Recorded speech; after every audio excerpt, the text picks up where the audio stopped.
Hello, in this video I'm going to try to talk a little bit about the writing sections 8 and 9 in the Pearson Test of English General at B2 level. So in the next videos we'll actually look at the different sections and what you have to do. But I think it's really important that before you start writing you know what the examiners are after. What are they after? It's taken me a long time to figure that out because it's complicated. My goodness, it's really complicated. As somebody once said, I had no idea how complicated this would be. I can't do a Trump impression. But we'll try to look together. There's a great thing about YouTube. You can just press play again and watch it all once more, which is great for me because that increases my hit count. But enough of that. So, the writing is marked in two ways. First, there's something called your Analytic level score. And this has got lots of different criteria, and we'll look at each one in turn. This gives you 5 points. Then the global section score gives you another 5 points. And we'll talk about that one first, get it out of the way, because it's quite easy to understand. Basically, these 5 points are given to you based on how far into the scale you are. So for level 3, for your global analytic level score, you need to be able to give a piece of writing that is B2 level writing. So all the things you expect at the level B2, if you can do that exactly, you will get 3 points out of 5, which is a good solid pass for that area. So if the performance is at the level, you get 3 out of 5. If the performance is almost at the next level, so it's even better than B2 level, you get 4 out of 5. And if it's all the way up to the next level, you'd get 5 out of 5. If you're borderline, so just at the level, you would get 2. So for example, if you are looking at level 3,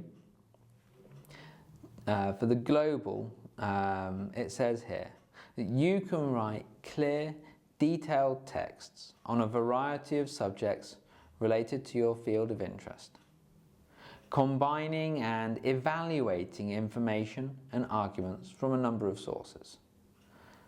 Well, I mean, that's fair enough, but the number of sources that you're going to be taking ideas from is basically one, it's you. So I don't really know what they're talking about for that. But generally, just take it this way. For the global section score, if your writing is good enough, you'll get a good enough mark. If it's better than good enough, you'll get a higher mark. There's not much you can do about it. But with the analytic level score, there is a lot that you can do to help yourself in the exam. There are several areas that they look at, and for each area they give you some points. They take all those points together, they add them up, and then they squeeze them down into 5 points. So this is where the maths gets uncomfortably difficult. And the first thing that they do is they give you a mark, 0, 1 or 2, for completing the task. And if you look carefully at the tasks, we'll see some examples soon, you'll see that there are certain things that you have to do to fulfill the task. You have to talk about certain things. Now, if you don't understand the task correctly, you might write something that's not connected, and that's going to give you 0 for completing the task. If you talk about 2 out of 3 of the ideas, then that's, a good attempt, and you'll get 1 point out of 2. But to get both points for completing the task, you need to talk about every part mentioned in the instructions. So for example, in section 8, when you have to write a short letter, there are usually 3 content points. And if you talk about all 3, great, you get 2 points here. After that, they have something called meeting formal requirements. Sounds very serious.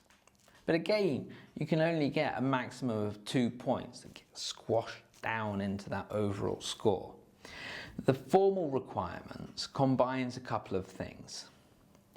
First of all, you have to think about what they call the response format. In other words, if you write a letter, does it look like a letter? Do you start with dear, sir, stroke, madam, for example? Or does it look like you've written a report? Then in the next part, where you either write an article, well, it should be an article, it should be fun, it should be interesting, people want to read it. Or an essay. An essay can be quite dry, but it needs to have a lot of information. It has to make people like me, you know, a boring old teacher, happy. If you can make your boring old teacher happy, then it's the right response format. The other thing you have to do is stick to the word limits. And this is really critical. They're pretty strict on the word limits. So, at level B2, section 8, which is the short letter, it says in the instructions you have to write between 90 and 120 words. But how many words can you really write? Well, you can go under, you can write 72 as a minimum. It's very specific, I don't know if they actually count that. But the maximum you can write is 132. You're not going to be able to write any more than that because you get the box on the exam paper and it says don't write outside the box. So you have to stick to the word limits very carefully. It's even more important that you follow the word limits in section 9, where you can write the article or the essay.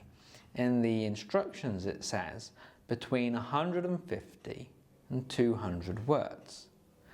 But the tolerance is from 90, which is tiny. How are you going to write a whole article in 90 words? It's crazy. Up to 220. So you can only actually have 10% more words than the instructions will tell you. So if you go over the word limit, that's immediately going to be 0, pretty much. And if you've got the wrong response format, but you're in the word limit, then you get 1 point.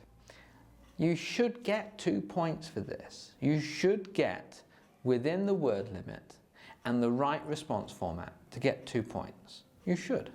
These are easy points to collect. The other ones later are a little bit more difficult, but these are easy points to get. And then we move on to what we call the descriptive criteria. So, we're looking first at range. So, you should know a range of different items of vocabulary and different ways of putting it in with your grammar at this sort of level. So, instead of simple sentences like, I like football, which is a very limited expression, you could say, one of the sports I particularly enjoy is football. And this shows much better range because it's good grammatical structure. And you've got the nice word particularly, which is a good, more sophisticated kind of adverb. So that's what they mean. So to get more marks for range, try to introduce more interesting vocabulary and maybe 1 or 2 conditionals wouldn't hurt. The next descriptive criterion is accuracy. And this is accuracy in terms of grammar, okay? And choosing the right word to fit a situation. It's not spelling, that comes later. So to get high marks in accuracy, you need to take care of the basics really, first of all. And that starts with word order. So in English, it's subject, verb, object. If you write a sentence and it looks too complicated, look for the subject. What is it you're really talking about? Does it come before the verb? When you've finished writing, go through and check. Look at each verb and check where the subject is. Is it in the right place? That will also help with the next thing. Every verb needs a subject. If there's no subject word, it's a mistake. Find the subject. And then, most annoyingly, let's say, it's not the worst mistake you could make, but as a teacher it's annoying. It's third person singular. I play football. You play football. He plays football. Now, it's an obvious example, but sometimes the nouns that we talk about are singular and they're in the third person. So when we look at the verb that follows, we need to remember that S. The next thing that they talk about is something called coherence. Coherence is that the ideas that you talk about make sense. We can understand them. Also, that they follow one from another. So, this is where planning comes in. So imagine you're writing a letter. It has to have 3 content points. Talk about the first as much as you need to, move on. Don't come back again. Don't add more of this later here. That's bad coherence and it hurts my fingers. So don't do that. Ow. We can also look at how you can link the ideas. If you have an idea and another idea, think, can they be linked? But, because, however, whereas, on the other hand, how can we put them together? But use these linking devices the right way. If you've got a positive idea and another positive idea, you can't put on the other hand in the middle, but you can say furthermore.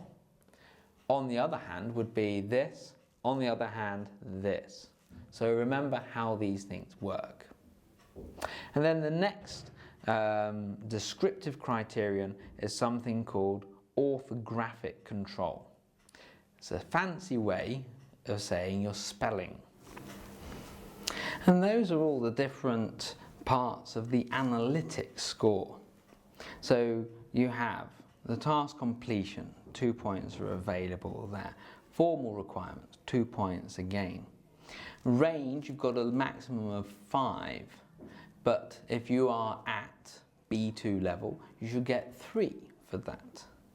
Accuracy, again, is out of 5, and at B2 level, you would get 3. Coherence is out of 5, and this is an area where you can really make sure of yourself. Think carefully about how you can link your ideas together and practice doing it. Linking devices are the same. You only need to know 5 or 6 and how to use them. You can use them in every piece of writing. And that way you use them correctly and you spell them correctly. So that's an area you should be able to do well in by the time of the exam. Orthographic control, your spelling, is also graded out of 5. But as it says here, to get 5 points for orthographic control, your writing has to be free of spelling mistakes. So you're not able to make any, which does sound difficult. But if we remember section 8, writing a letter, you only have to write about 90 words. I think it could be possible to write all 90 words without making a single spelling mistake, especially if you've had some practice, and especially if you're using the linking devices that you already know so well. Okay, so that's it. That's how it's assessed. All of that, all of these points, and there are a lot of them, it's what, 24 points are squeezed together and then made out of 5. And then they're added to the 5 for the global score. So you get 10 points for each piece of writing that way. So it's 10 points for section 8, 10 points for section 9. You've also got 5 points from the dictation that we looked at before in the listening section. Add all of that together and you get your 25 possible points in the writing. So in the next video, we'll have a look at what you need to do to write a good letter. Until then, thank you.